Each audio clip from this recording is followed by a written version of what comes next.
नमस्कार। मेरे इस चैनल में आप सबका स्वागत है।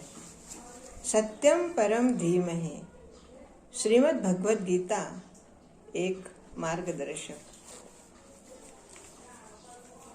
श्रीमद् भगवद गीता का प्रत्येक श्लोक हमें कुछ न कुछ मार्गदर्शन करता है। यह हमारी परिस्थिति पर निर्भर करता है कि हमें किस तरह का मार्गदर्शन चाहिए या हम किस तरह के मार्गदर्शन के अभिलाषी हैं। कई बार जीवन में अलग अलग प्रकार की परिस्थिति आती है और गीता का वो श्लोक जो हमारी परिस्थिति के अनुरूप है या परिस्थिति का उत्तर है, उस श्लोक से हमें उत्तर मिलता है हमारे प्रश्न का और मार्गदर्शन भी मिलता है। आज के इस वीडियो में हमारा द्वितीय अध्याय चल रहा है और द्वितीय अध्याय का आज चतुर्थ श्लोक है। अर्जुन ने अपनी परिस्थिति, अपने विचार भगवान श्री कृष्ण के सामने बताए हैं और जिस तरह से वो हताश हो गए हैं और भगवान श्री कृष्ण को उन्होंने कहा है कि मैं ये सब कुछ युद्ध नहीं कर सकता, और भगवान श्री कृष्ण ने उनकी नपुंसकता को बताया कि इस तरह का व्यवहार तुम्हें उचित नहीं है और इस दुर्बलता को त्याग कर तुम युद्ध के लिए तैयार हो जाओ। अब आगे ये सुनने के बाद अर्जुन क्या कहते हैं? कथम भीष्ममहं संख्ये द्रोणं च मधुसूदन ईशुभि प्रतियोत्स्यामि पूजार्हावरि सूदन। इतना सब समझाने के बाद भी अर्जुन के मन में फिर से नए नए प्रश्न उठने लगते हैं। अर्जुन बोले कि हे मधुसूदन। अब यहाँ पर अर्जुन ने श्री कृष्ण को मधुसूदन इस नाम से संबोधित किया है।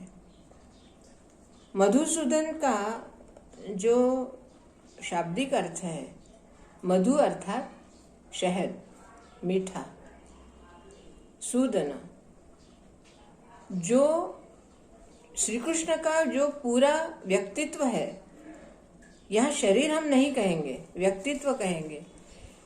श्री कृष्ण का पूरा व्यक्तित्व ही शहद की तरह सिर्फ मीठा ही नहीं है, बल्कि उनका नाम लेने से भी हमारा जीवन मिठास से भर जाता है। तो इसलिए अर्जुन ने उन्हें यहाँ पर मधुसूदन कहा है, क्योंकि उनके शरीर की, उनके मन की जो कड़वाहट है, उस कड़वाहट को दूर कैसे करें। और वो कड़वाहट कैसी है? वो विपरीत कड़वाहट है। किसी के द्वेष की कड़वाहट नहीं है, बल्कि ऐसी कड़वाहट है कि जो उनके रिश्ते को कड़वा बनाने वाली है युद्ध करके। मतलब आने वाली कड़वाहट से ही वो अभी से ही चिंतित हो रहे हैं। तो वो कहते हैं कि हे मधुसूदन, रणभूमि में मैं बाणों से भीष्म पितामह और गुरुवर द्रोणाचार्य के विरुद्ध कैसे युद्ध करूंगा? ये दोनों तो पूजनीय हैं। बिल्कुल सही बात है। जब हमारे सामने हमारे पूजनीय व्यक्ति होते हैं, तब हमारे लिए बहुत बड़ा प्रश्न चिन्ह होता है कि हमसे वरिष्ठ लोग, हमारे लिए पूजनीय जो व्यक्ति हैं, उसके साथ युद्ध करना कैसे संभव है। हमारा मन इस बात को गवाही नहीं देता कि हम हमारे पूजनीय व्यक्तियों के साथ युद्ध करें। तो अर्जुन के मन में यही बात बार बार हो रही है, जबकि श्री कृष्ण ने उन्हें समझाया, लेकिन उनके दिमाग से, उनके मन से ये बात नहीं जा रही। अब उन्होंने द्रोणाचार्य जी अर्थात गुरु और भीष्म पितामह, जो कि कुरु वंश के श्रेष्ठ हैं, तो अर्जुन के सामने सबसे पहले ये दोनों ही व्यक्ति आए। अब हम थोड़ा सा इस श्लोक के माध्यम से हम अपने जीवन की तरफ मोड़ते हैं। हमारे जीवन में भी ऐसा होता है,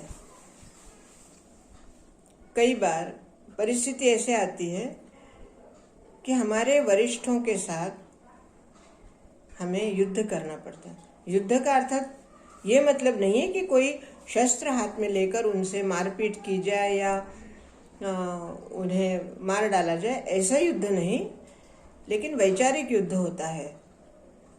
परिवार में कई बार किसी के विचार एक दूसरे से नहीं मिलते और विचार ना मिलने की वजह से मन में कटुता आ जाती है, और उस कटुता को अगर हमने मधुसूदन अर्थात श्री कृष्ण के